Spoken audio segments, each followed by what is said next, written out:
people maybe internalize it.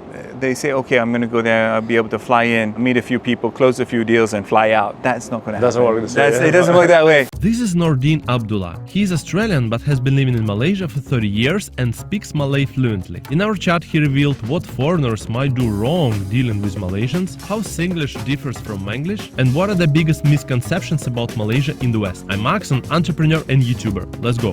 When you come to Singapore, you probably hear people speaking Singlish. Yeah.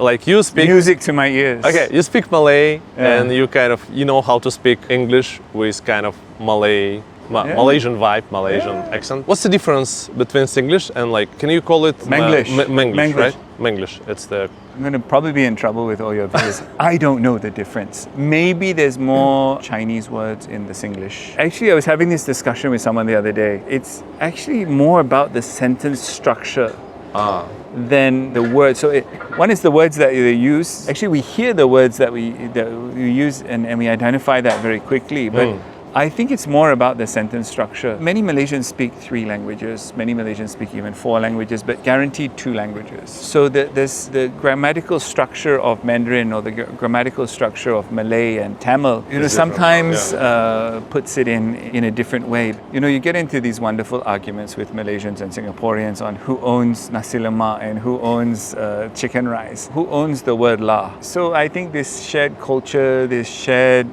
history and shared geographic reality all boils down to the language. So I when I'm in Singapore and I hear the laws and the law and all this kind of stuff, I just feel right at home. I haven't left anywhere. It's comfortable. I think Malaysians and Singaporeans have an affinity for each other. They like to argue and deal with who owns what cultural heritage, and if there's a football match, there's a bunch of rivalry. But apart from that, I think it's all in good faith.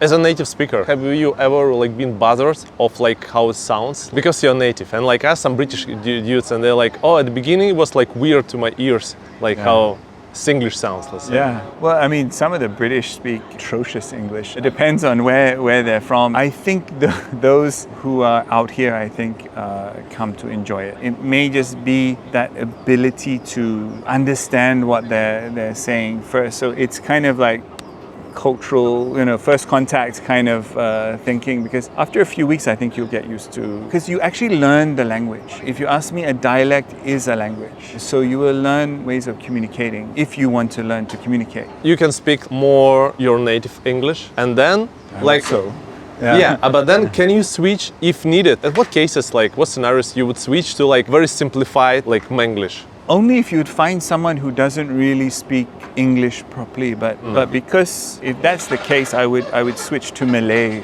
first. Right. Or my terrible Mandarin. I would try that first. It's always that quintessential foreigner who speaks slower and louder the same words and expects them to understand exactly the same words. That doesn't work, guys. Just as a note to self. I think when it comes to Malaysia and Singapore, huge amounts of English efficiency. It's more of a cultural pleasure having multiple languages discussed and being able to have a discussion in multiple languages with each other. I'm sure the French and Italians who live on the border do this as well. I don't know.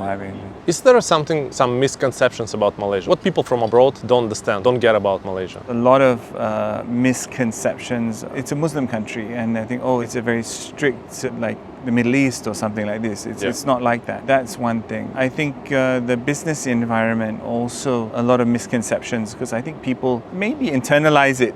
They say, okay, I'm going to go there, I'll be able to fly in, meet a few people, close a few deals and fly out. That's not going to happen. Doesn't work the same. It doesn't work that way. It doesn't work that way simply because it's more about relationships. And I think Malaysia, Southeast Asia, Asia in general, it's more about relationships. And if you are willing to spend the time to build relationships, I think that's where you see business come through. What are do you think, the main challenges for Malaysia right now? Malaysia economically has been a victim of its own success. It's kind of moved into this middle income area. One of those challenges now is it's no longer a destination for cheap labor. It's about driving productivity. It's about driving innovation. It's about driving that business access to ASEAN. that really needs to happen. So I think in terms of, again, the cost equation, the productivity is there, it needs to improve. The cost in terms of like employing someone in KL is a lot cheaper than Singapore. So that positioning that as the kind of cost effective, not cheap, but cost-effective innovation hub, cost-effective regional center, cost-effective landing point for businesses in ASEAN.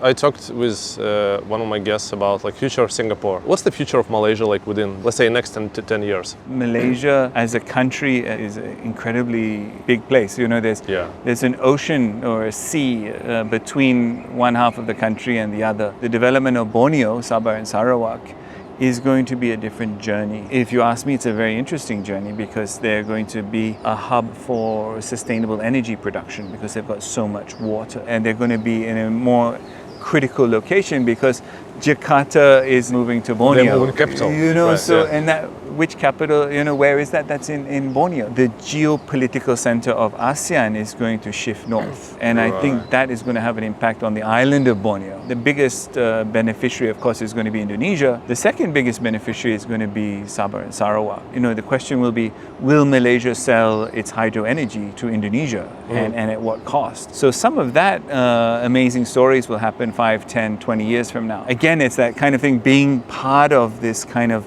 long-term re-engineering of a country, or long-term re-engineering or decolonization still of Southeast Asia, where you'll see the peninsula of Malaysia continue down that development path, where cities like Kuala Lumpur, cities like Penang and Johor Bahru will continue to become more convenient, easier to live in.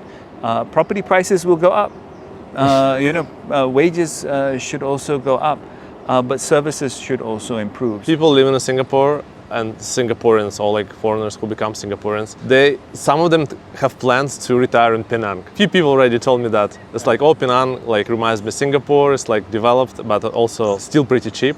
So I guess if prices go up, like less people go retire there. No, because in 10 years' time, Singaporean income will also go up. So by the time they retire, that continuation will still be that beneficiary of development that Singapore has got. But if you ask me, Penang has a plan. Penang is going to be, there's a reason why it's called the Pearl of the Orient. It's in a very strategic location. There's massive tech investors in there. There's going to be increased jobs created there. There will be a bunch of interesting, and it's kind of, for me, I look at Penang as this kind of Renaissance city because of the UNESCO listing and that beautiful, there's a whole bunch of art and performing arts and art galleries and food, and you know, so it's a lifestyle that people want, and for Singaporeans it's affordable. For people coming from London, if you're talking about attracting global elites to retire, Singapore has in Southeast Asia a big bunch of global elites living here, or even that almost second-tier global elites, which are still millionaires but not quite billionaires. Retire to Penang. What was the most challenging moment in your career, in your business, on your life in Malaysia through these 30 years? So many. There's always another challenge. I think if you're not going through a challenging time, you haven't got the opportunity to grow. It shouldn't be easy. If it was easy, anyone could do it. And then it wouldn't be fun at all. Do you have any regrets in life? Regrets? Wow. Well, if you ask my wife, she never thinks I'm guilty. There's to be guilty, and then I don't think so. I mean, mistakes are there to be made, and then I think the other thing is, if you don't try something, you're never gonna know. You can say, oh, I could have done that better, I could have done this better. There's some, like on the sporting field, I wish, like in a high school basketball game, I should have passed the ball, I should have shot it. I mean, like that would be the only thing, because otherwise I'm happy to give things a try. I think, again, that's the kind of attitude you've got to bring to coming to Asia is you've got to try. It's not where you're from, it's where you're going. What's your biggest win in your life? What are you really proud of? I'm sure it's a lot, but something that you can share. For me, my biggest wins actually are not mine. They're other people's. And I really, as cliche as it sounds, I like helping my team get to where I'm going, whether it's my team in the office or my first team is my family and my kids. So I love it when I see my kids do well. That is a reflection on me. I did well in high school was the basketball, we won the Asian championship or something, although we've done that, but it's actually, I much prefer to see the kids do well. Is it your personality or like Malaysia shaped you this way, you think? I don't know. I mean, my personality has been shaped by Malaysia, so it's obviously part of it. But I love sports when I was in Australia, a mixture of both. What was your best decision in life? The best decision in my life is to wake up this morning and keep going. And I continue that attitude every day. I think it's when you think that you're done, then you're done. If you stop, you're dead. If you go backwards, you're dead. So the way is forward. It doesn't mean you can't take a break. It doesn't mean you have to be 110% every day. There's ups and downs, there's ebbs and flows. But it's the knowledge of knowing that you've got to continue. And I think that's the positiveness that you need to bring into the thing. And then at the same time, you need to temper that with patience. Sometimes it just doesn't go your way. Sometimes you learn that the reason why it didn't go your way is because you weren't ready for that yet. And you may find out 5, 10, 20 years later. And it's happened to me many times. It's like, oh, now I know why I didn't get that thing last time, because I wasn't ready for it. But now I am. So keep going. Let me show you some magic. If you click on this video, I will disappear and reappear again. Let's try it. 3, 2, 1.